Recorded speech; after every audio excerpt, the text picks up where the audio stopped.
When I start working in AutoCAD, I know only two methods of selection. First one is click and select. Second one is selection window. After that, some more additional selection options are added in AutoCAD. The first one is a fence, second one is a W polygon, third one is a C polygon. Fence.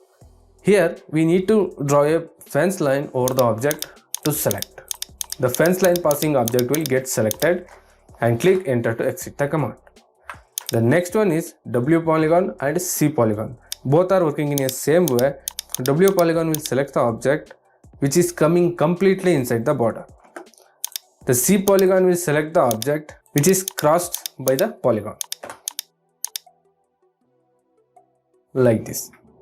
In addition to these two selections, we are having another two important and very useful and very time saving selection commands in AutoCAD. First one is quick select. Right click your mouse. Here you will find quick select option.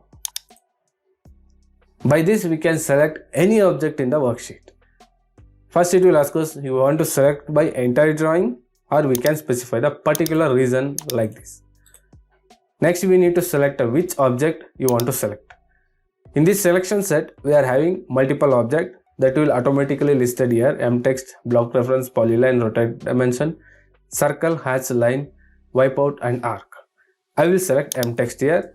Then I need to specify the properties of the selected object. I can specify the color, layer, line type, any of the known properties of the object I can specify here and I can give you the value for that. I can include the selected object to the selection set and I can exclude the selection object to the selection set. Then I will click on OK. Now all the text with by layer color has been selected. Like this you can select any object in the worksheet. Next one is select similar. To execute this command, you need to select which object you want to select. Now I am going to select this dimension here and I am going to right click the mouse. Here the selection similar command is activated now. Click on that. All the dimension in this worksheet has been selected.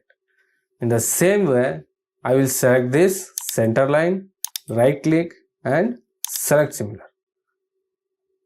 The entire center line in this worksheet has been selected like this. This is how we can easily select any object in the worksheet by its properties and by using quick select option. I hope this information is very useful for all AutoCAD users, as well it is time saving.